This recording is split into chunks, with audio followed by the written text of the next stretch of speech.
Do you feel lonely even when you're not alone? Bonjour, it's Théo. Welcome to Spill the French Tea. This is the little talk we have every Sunday on this YouTube channel. And today I want to talk about the loneliness. How to deal with loneliness, especially if you live in Paris, because this is my experience. So we're gonna talk about the friendship, the relationship, dating, family, dealing with yourself. I started living in Paris almost 3 years ago. I was born in the suburbs of Paris, but I moved to my own apartment in 2021. And for me, it was a relief. I grew up in a house with the family always there, the noise and the activity always in the house. I wanted to live this independent life, to have this quiet moment, to start my own life, to really feel that I'm in control of my life, that I own my decision, my actions. Because when I was younger, I always felt this injustice, that I couldn't do what I wanted. I wanted to be an adult since I'm like 12 years old. And when I started to be independent,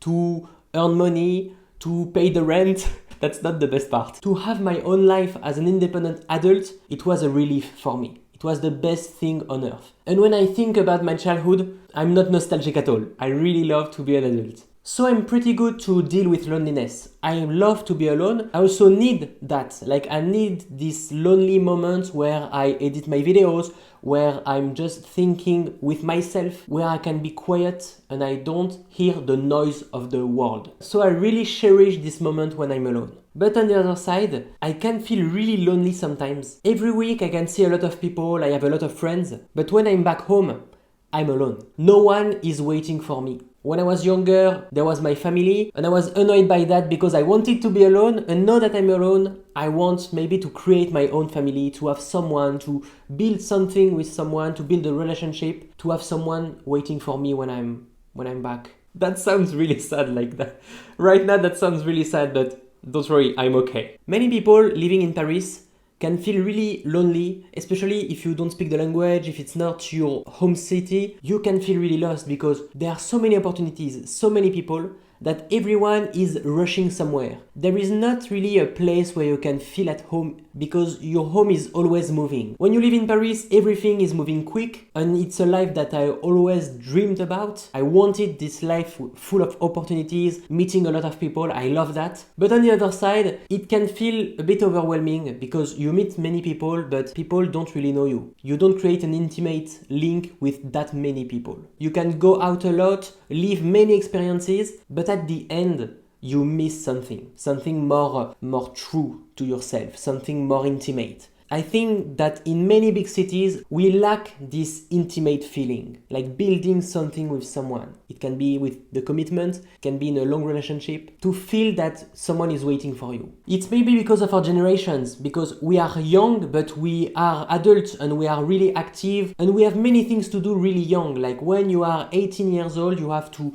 study, to prepare your professional career, you have to deal with your independence, to pay the rent, to do many stuff. And if you moved to another city to do your studies, you are alone doing this. You need to deal with yourself as a young adult, and you don't always have the time for other people in your life. And then you miss this link with other people, but you have to deal with yourself, and you don't have the room for everyone in your life. And this is the big problem, like how to manage living in such an incredible city, how to manage all the friendships, all the connections, all the opportunities for the work. It can be overwhelming. Especially in the dating life. I think it's really difficult to date someone when you are young because many people are not on the same page in their life. When you are 20, 22, 25, even sometimes 27 or 30, some people are still in their studies, some others are almost married, and you are in between and you don't know where are the people that are in the same position as you, in the same situation. You see, there is this writer called Antoine de Saint-Exupéry. He wrote The Little Prince, Le Petit Prince. It's a really famous French book. And he said something like that. Love is not looking at each other in the eyes, it's looking together in the same direction. I translate it approximatively, but this is the idea. And I think this is the most difficult to find in terms of dating, especially to build a big connection with someone. We are all living in the same city, but we are all in different paths in our lives. If you are a young working girl with your first job, starting your own career. You're gonna date a guy who is still in his studies and you don't have the same problems. You can't understand each other perfectly because you are not in the same life. And you don't have the maturity to put you in the other people's point of view and to feel what they feel. Because we are all young, so we don't have all the experience to understand that. That's the big problem. A city like Paris, I talk about Paris because I live there, but I think that many cities are the same. In Paris, it's like a hub of many different paths. Like many people will come to Paris once in their life and you will try to find someone on the same road as you, on the same way, but it's not that. They have their own path that they are following and you don't always have your place on it. I think this is a big struggle that I have. When I met a girl, usually it's someone who doesn't have the same life, who doesn't have the same problems, who doesn't have the same vision on their own life. We don't know what we want or we don't want the same thing. And that's why I'm still single.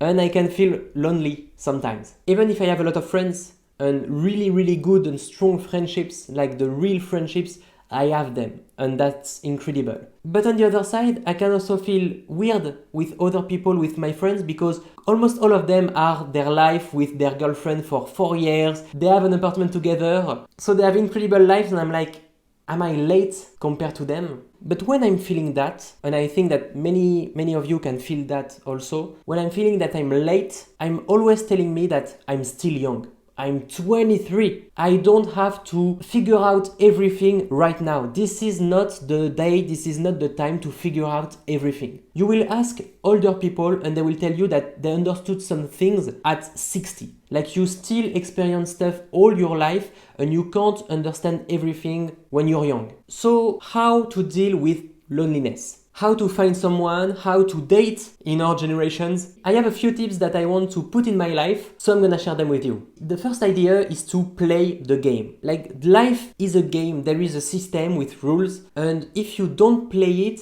you can't win. Nowadays, people have dating apps. So if you want to find someone, you will have to use them. Yes, it's not the best stuff, but you have to try it. You have to see and you have to commit to these apps to try to learn about the people, try to meet them. You have to commit to this idea that, okay, I'm trying to find someone, I'm gonna date people, I'm gonna meet new people and I'm gonna connect with them, I'm gonna be open to them. If your heart is not open, nobody will be there. So embrace the dating, embrace meeting new people, even if it's just friends. Embrace meeting new people, connect with other humans. It's not just about dating, it's not just about love, it's also about human connections. And also, be okay with small talk. I see that many people are always talking about small talk like, yeah, I just want deep conversations, I don't want to do small talk. And usually those people that are telling that don't have any deep conversation with anyone because they just don't talk to anyone. If you can't win the small talk, you can't get to the deep conversations. Because the small talk is like a barrier, it's like a defense mechanism. You check if someone worth the trust. You have a small talk and if this person is weird at the small talk, you're like, I don't want to have this deep conversation and this deep intimate feeling with them. The more I grow up and the more I like the small talk just to meet someone, to meet an old friend from high school and just share what's your life, how do you do, just a few words just to see how people feel. I just love to have this, as we say, superficial connections, but it's not that superficial, it's more than that. It's telling people that you still care about them even if they are far away. You're still telling people that you exist and that they exist in your life. And I think that's so important to still have these little connections. To tell happy birthday to someone you just speak to him once a year, but you still say happy birthday. You still tell them that you care about them even if they are alone. People don't forget these things, even if it's small talk. So be okay with that. And be okay with the small talk at the beginning. Like it can be weird when you meet someone new, especially on a dating app. You have to ask the small questions. What do you do in your life? It's weird, but you have to do it. This is the first step. So be okay with that. It can create better connections in the future. And if you can't do the small talk, you won't get into the intimate conversations. An idea that I try to keep in mind is also to never make suppositions. This is one of the, I don't know the name in English, the Accortoltec in French, I don't know the name in English. Don't make suppositions. And I think this is incredibly strong to keep this in mind. And it's been a while that I'm trying to keep this in mind. Usually, your brain will tell you that people want to be bad with you. They want to hurt you. Like, this guy said this about me because he wanted to hurt my feelings. No, usually people just care about them. They don't really give attention about what they say, and they can do mistakes, and usually it's more simple than you think. You can't imagine what the other person feels. You have to ask, and you have to have this deep conversation with someone to really know what they feel. Trust what they are telling you. If the person is lying to himself or to you, it's this person's problem. Be real, be really you, and let the people enter your life or quit your life. Life is long, you will meet many people. If you lose someone because this person doesn't want to be with you anymore, it happens, and that's life. So trust people first. Accept to be betrayed. When I'm feeling lonely, when I'm feeling betrayed by someone, when I'm feeling that I can be a bit cynical and I could lose hope about other people or about relationships, I always slap myself and I'm telling me that no, don't be cynical, don't lose hope, always be the first to give your trust. Just accept the good from people. And you will see where this relationship will go. Maybe it won't go anywhere, but that's okay, it's still an experience. Each failure in your life is an experience to prepare you to the next ones. Each relationship that ended will teach you something for the next ones. I think that the cynicism, being cynical, this is the worst situation you can be in because you lose hope and you don't believe in anything or anyone. As the song says, love is all around. And I'm sure that if you are open to the world, if you are open to people, if you open your heart, you will find love, you will find friendships, you will find big connections with people. But for that, you have to open yourself. What do you think about that? I was in a deep talk with you today, but I really like to have this kind of a podcast with you. The Spill the French Tea series is also about talking about more intimate subjects, not just drama about French people, even if it's really funny. But I really like to talk with you more intimately. Tell me in the comments if you feel lonely. How old are you? Do you feel lonely or lost in your generation? What would you like the world to hear about you? What is your big feeling in your heart that you want to share and people are not there to hear that? Share it in the comments. It's made for it. And if you want to explore Paris and discover the French way of life, you can subscribe to this channel. I post every day, so see you tomorrow.